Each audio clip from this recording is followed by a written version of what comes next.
What's up, guys? Welcome back to the channel. Just wanted to do a quick update on the 125 that I set up probably about 9 months ago.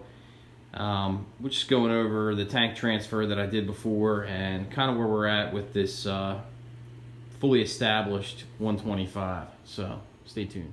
So as far as where I'm at with it today, we're about 9 months into the tank transfer, going from a 60-gallon to this 125. I had zero issues with the tank transfer, didn't have any issues with my fish.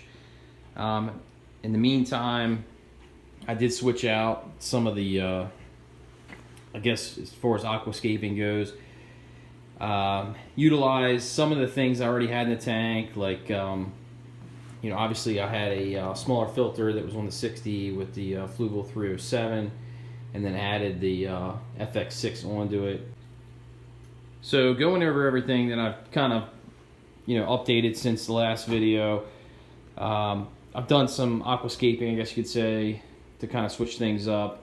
One thing that was kind of wanting to be a little bit more aware of is just the spacing for these guys to kind of have some space and still be able to see them, but still provide them some sort of shelter.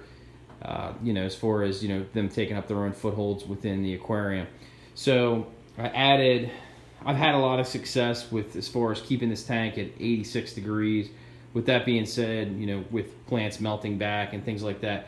So Anubias, I've had a lot of success with. It's pretty much been a plant that is tried and true in terms of what I've used. And in fact, right here, this is the original Anubias that I had when I established this Discus aquarium in the 60-gallon, and it's still been going strong and zero issues with it. So initially when I set it up, I had some of the Anubias that I stuck in here. It's kind of propagated pretty good. I stuck it behind there just to kind of add to the look and kind of sort of camouflage the filtration. As you can see, I do have some algae that's built up. So with these lights, I've talked about them in a different video, they're extremely bright, they're super pronounced, and I will say, although they they look good as far as the initial appearance of the tank, they do produce a lot of algae that you're going to see. And I even have these lights cycled on and off different times of the day. They're not really on a whole heck of a lot of times, and it's still producing a fair amount of algae. To combat that, I did add a bristlenose Plecostomus into the tank, who's hiding out most of the time. I don't even think I could find him. I had some black hair algae that was forming all over my rocks, some of my plants and things. So I did add some Siamese algae eaters that you can see here. These things have drastically cut down on the black hair algae that I had in the tank. With adding them to the aquarium, I did have a quarantine tank that was going. It was already established in the basement. I went over that before, but I quarantined these guys for probably about 2 months before I stuck them in this tank. I just didn't want to take that risk. They did cut down on the black hair algae. They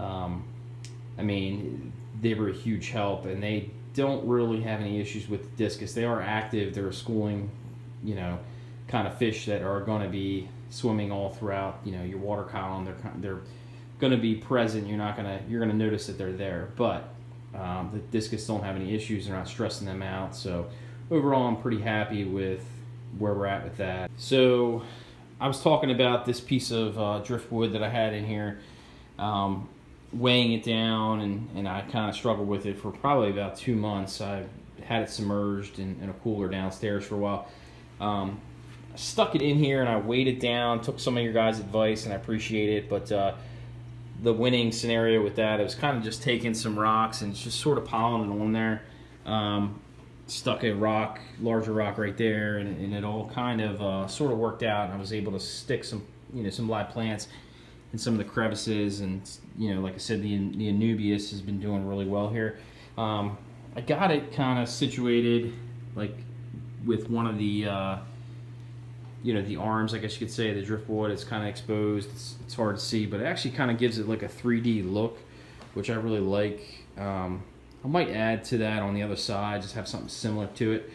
But so far, everything has been good as far as the space is concerned. These guys are sparring right here. I wanted to make this video kind of as quick as possible, just to give you guys an update. It's been a while. It's been getting through summer and going into fall, but I did take some apothos that kind of had as a house plant with inside the house, and I cut some cuttings off of that and added it up here, and it's kind of hard to see, but I added anywhere where I had kind of a crevice within the top part of my lid.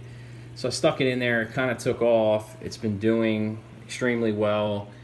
I think it's a cool look.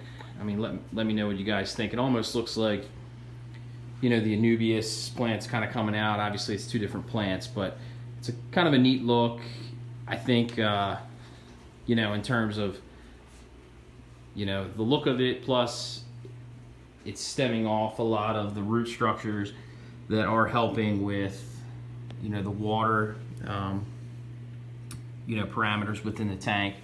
And you can see it's not too intrusive to the space where the fish are swimming. They don't really seem to be affected by any of it. It's something I could definitely trim back. Like that one's getting kind of long. So let me know what you guys think, and just wanted to do that update with the 125 Discus aquarium. Let me know if you guys have any questions, and appreciate everything.